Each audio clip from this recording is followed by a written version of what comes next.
Hello, my name is Megan Markarian, and I've been sparked into curiosity by the phenomenon of choose-your-own-adventure stories. This genre is still fairly new to the storytelling scene, making its history more recent than other genres, like science fiction or mystery, for example. Let me explain exactly what a choose-your-own-adventure story is. In a choose-your-own-adventure story, the audience actually assumes the role of the protagonist and makes choices that determine the main character's actions and the plot's outcome. So let's have an origin story, with a family man who loves his kids and a small-time publishing company turned big-time influential creator. Edward Packer told his children bedtime stories every night. They were fantastical stories full of monsters and queens and kings. However, his storytelling tactics were something that most people would have never guessed. His children would choose the plot of the story.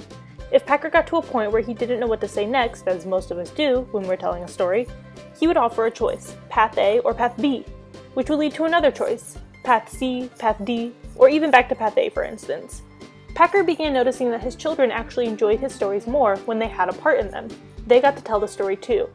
This inspired the first commercially produced choose-your-own-adventure book, Sugar Cane Island. But this is just the beginning of a wonderful and imaginative new world of creativity. Sugar Cane Island was published in 1979, but Packard approached publisher R.A. Montgomery in 1976 for a book deal under the publishing house Bantam Books. This led to a wondrous empire known as Choose Your Own Adventure, where the classic series had almost 200 titles and 30 authors, as well as over 100 titles in different spin-off series. Bantam Books stopped publishing in 1998, but it was picked up again by Montgomery and his new company ChooseCo in 2006, until his early death in 2014. They are currently still in print though, and can be purchased at cyoa.com. But there was actually more happening at the birth of Choose Your Own Adventure books. Let's have a chat about video games.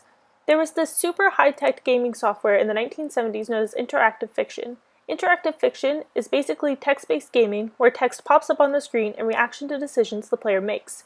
This is essentially digitized Choose Your Own Adventure books, except rather than turning pages, the reader is clicking the mouse. Games like Adventureland, Hitchhiker's Guide to the Galaxy, and Zork came out of this gaming style. So Zork sounds really weird and like a word made up by middle school boys when they're trying to create their own language. I don't really know, that's just boy things, I guess. But actually textadventuretime.co.uk refers to this game as the king of all home versions, so that means in their book it's pretty darn good. Zork 1 was created by a company called Infocomp, which was set up by a bunch of students from MIT. Social network, anyone? These students were big fans of Colossal Cave, a popular interactive fiction game, and they wanted to expand on the idea of a maze system within text-based play. This is still interactive fiction though, so there's no actual graphics to speak of yet, but if it's any indication, they sold over 2 million units in the first 5 years and have around 9 different versions of the game, some separate standalone stories and others building on one another. But how did we get to where we are now? How did we come from books and text-play games to the fantastic choose-your-own-adventure stories and mediums today? It's time to take a look at the ultimate choose-your-own-adventure story. Life. Kidding. Sort of. But seriously, the choose-your-own-adventure video games today are practically miraculous compared to their older counterparts. Games like Undertale, Until Dawn, and Beyond Two Souls all utilize the choose-your-own-adventure aspect. Let's focus on just one, however, in this section of the video. Undertale. What makes this game so paramount, so notable from other choose-your-own-adventure games? These were my questions when conducting my own research. In the game, there was a war between monsters and humans. Humans were the victors, and the monsters were exiled and forced literally underground. The player is the character of a child who falls into the underground and becomes trapped there. In order to get out, the child must pass through all the levels and the different bosses that come with each one. However, the player can decide whether they want to kill each boss they come across, or if they merely want to defeat it in a non-violent way. This is indicative of the 3 paths the player can choose when playing the game: pacifist, neutral, or genocide. I'm sure you get the picture of what each one represents. However, let's say the player plays the genocide route and decides they don't like it. They can actually exit and reset the game so they can choose a new path to play, no problem. But when they are dropped into the game, the very first boss says, "I know what you did." The game remembers the actions you take, whether you reset or choose a new path or quit without saving. Undertale smashes the fourth wall that divides audience and gameplay, and does so without apologies.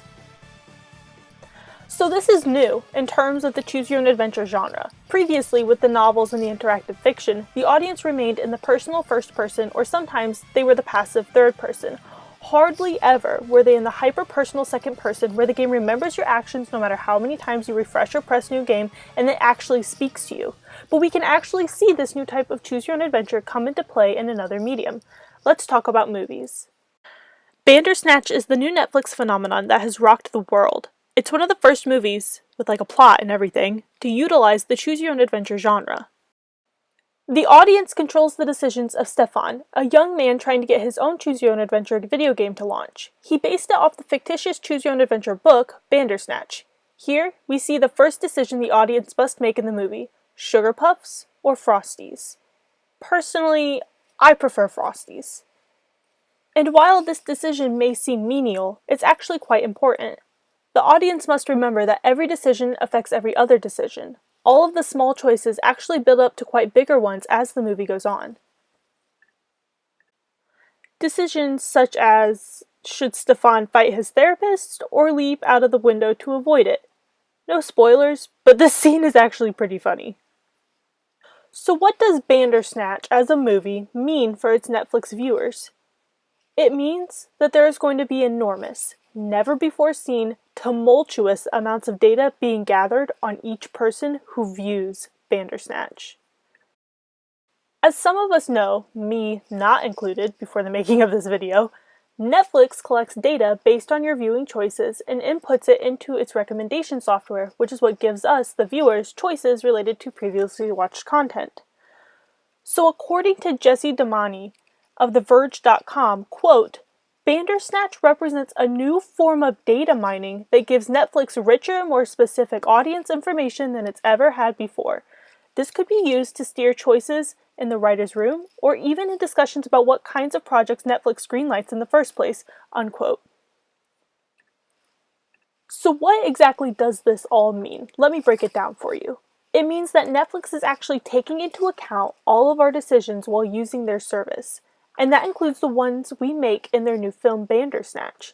This could be used not only for the creative executive decisions as mentioned earlier, but also for things like advertising, such as with the cereal choices.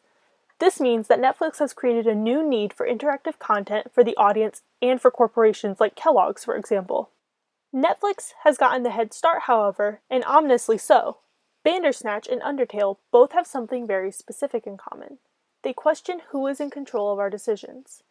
In both cases, the viewers are, the audience is.